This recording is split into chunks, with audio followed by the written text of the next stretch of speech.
Army chief की तौसीह पर हुकूमत ने बदनीयती की। अपोजिशन लीडर शहबाज शरीफ ने कहा असल मसला एक्सटेंशन नहीं, गुर्बत, बेरोजगारी और तालीम है। तौसीह का मामला उछालने से अवामी इशूज पीछे जा सकते हैं। करोड़ों लोग बेरोजगार हो गए। कहां गई 1 करोड़ नौकरियां और 50 लाख घर? इससे ज्यादा झूठा और यू टर्न लेने वाला वजीर आजम नहीं आया। अपोजिशन को दीवार से लगाने की बजाय मईशत बेहतर करते तो ये हालात न होते। लंदन में नवाज शरीफ से साबिक अफगान सदर करजई की मुलाकात। बरतानिया में अफगान सफीर तैयब जवाद भी हामिद करजई के हमरा थे।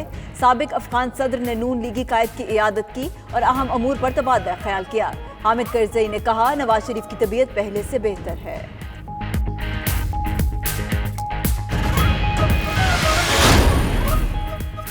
इन हाउस तब्दीली बहुत आसान, हुकूमत 5 वोटों पर खड़ी है। राना सनाउल्लाह ने कहा हुकूमत नवाज शरीफ के 50 रुपए के स्टाम्प का हार बनाकर गले में डाले।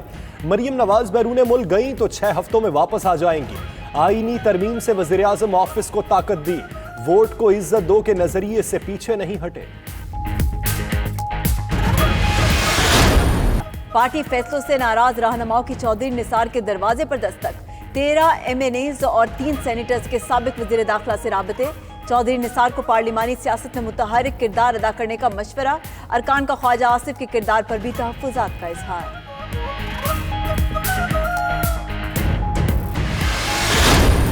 फिरदौस आशिक अवान की कौमी असम्बली में कुरान पाक उठाने पर तनकीद। तकरीब के दौरान कहा सियासी मदारी कुरान हाथ में पकड़कर डुगडुगी बजाता रहा। आपको गुस्सा अपनी कयादत पर निकालना चाहिए क्योंकि आपकी कयादत ने पहली बार वोटर्स के साथ हाथ नहीं किया। आपके कायदीन ने जो किया उसकी जिम्मेदार हुकूमत नहीं।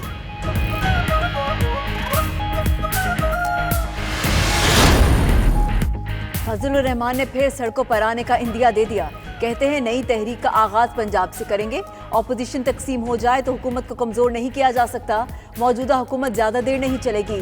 इन हाउस तब्दीली देख रहे हैं और नए इलेक्शन भी। बिल की मंजूरी से ऑपोजिशन को नुकसान पहुंचा।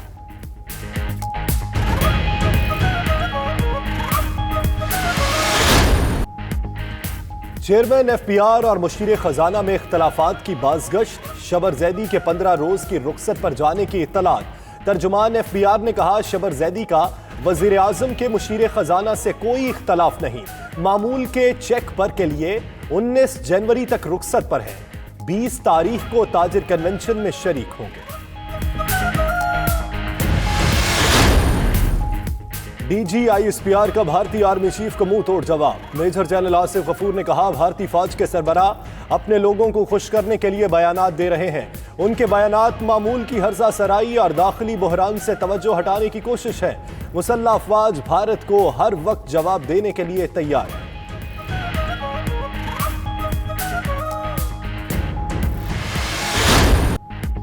ओमान के बादशाह सुल्तान काबूस का 79 साल की उम्र में इंतकाल। वजीर सकाफत हसन बिन तारिक ने नए सुल्तान का हल्फ उठा लिया। वजीर आजम इमरान खान का सुल्तान काबूस के इंतकाल पर इजहार अफसोस। कहा ओमान ने एक महबूब कायद और पाकिस्तान ने दोस्त को खो दिया। शाह महमूद कुरैशी कहते हैं सुल्तान काबूस आदिल हुक्मरान के तौर पर जाने जाते थे।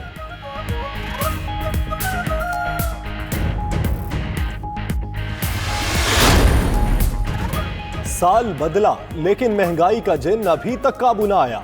गुज़श्ता हफ्ते 27 अशियाए ज़रूरिया मजीद महंगी हो गई।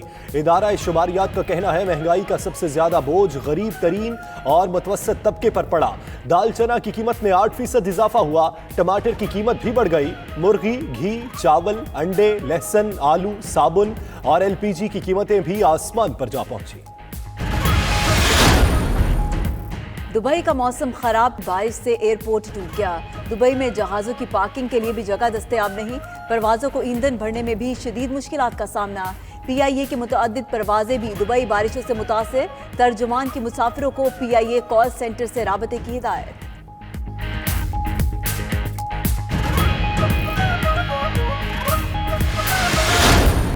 बलूचिस्तान के कई इजला में बर्फबारी, सर्दी की शिद्दत में इजाफा। कोयटा में आसमान से गिरते सफेद गालों ने खूबसूरत नजारों को 4 चांद लगा दिए। वीकेंड पर बर्फबारी से शहरियों के चेहरे खिल उठे। कराची में भी बादल एंट्री देने को तैयार। महकमा मौसमियात ने कल से बारिश की पेशगोई कर दी। रिमझिम का सिलसिला वक्फे से पीर तक जारी रहेगा।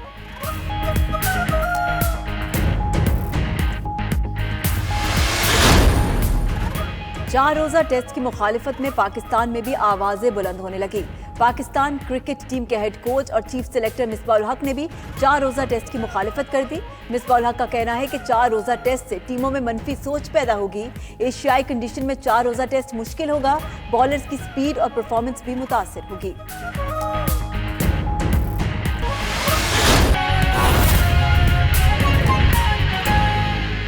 جو ہمارا پاکستانی ڈائسپورا ہے ان کی پاکستان کے ساتھ محبت کا منہ بولتا ثبوت ہے۔ یہ 1 دہائی کے اندر اگلے 10 سالوں میں $10 ارب کی انویسٹمنٹ پاکستان آ رہی ہے، اور وزیر اعظم عمران خان نے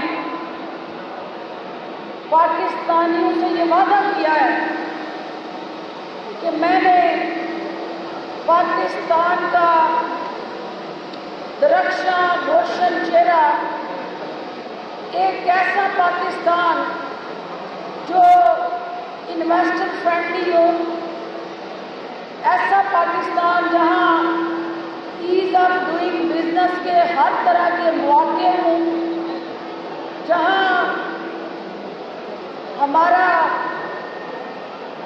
ہر وہ اوورسیز پاکستانی جو اپنے گھر کے اندر آ کے اس کی تعمیر و ترقی میں حصہ ڈالنا چاہتا ہو، اس کو ایک آئیڈیل کنڈیوسیو انوائرمنٹ پرووائڈ کرنا، پھر اس کی انویسٹمنٹ کو پروٹیکٹ کرنا، اور پھر اوور آل ایک ایسا انوائرمنٹ کریٹ کرنا کہ ہر پاکستانی اپنے گھر کے اندر ایک محفوظ سرمایہ کاری کے اندر حصے دار بنے۔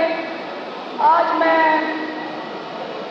کیپٹل اسمارٹ سٹی کی وہ تمام ٹیم جنہوں نے اس منصوبے کو سوچا، پھر اس کو پلان کیا، پھر اس کو پراپرلی آن گراؤنڈ جو ہے انویسٹمنٹ فرینڈلی پروجیکٹ کے طور پہ لانچ کیا۔ آج کی یہ پروکار تقریب، ان کی لگن، پاکستان کے ساتھ محبت اور پاکستانیوں کے لیے سائبان فراہم کرنے کی جو کمٹمنٹ ہے اس کی عکاسی کر رہی ہے۔ وزیر اعظم پاکستان نے یہ عہد کیا ہوا ہے کہ انہوں نے پسے ہوئے طبقات کو چھت فراہم کرنی ہے، سائبان دینا ہے۔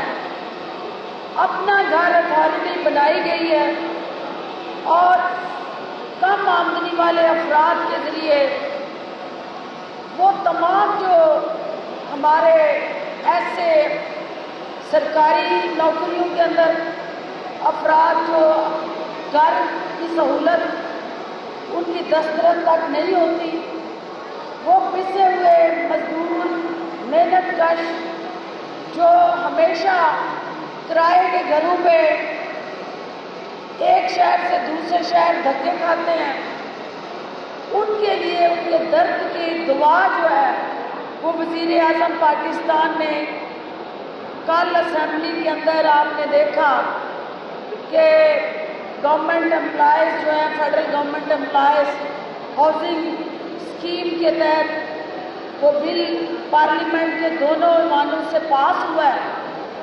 یہ ایک طرف ہے گورنمنٹ انیشیٹو، وزیر اعظم اس حقیقت سے آگاہ ہیں کہ جب ملک کے اندر کنسٹرکشن انڈسٹری چلتی ہے، اس کے ساتھ 40 اور صنعتیں جو ہیں ان کا پہیہ چلتا ہے، اور جب صنعت کا پہیہ چلتا ہے تو پھر غریب کے گھر کا چولہا چلتا ہے، کیونکہ جابز آتی ہیں، ویلتھ کریشن کی اپرچونٹیز آتی ہیں، اور معاشرے کے اندر ایک ہارمنی آتی ہے۔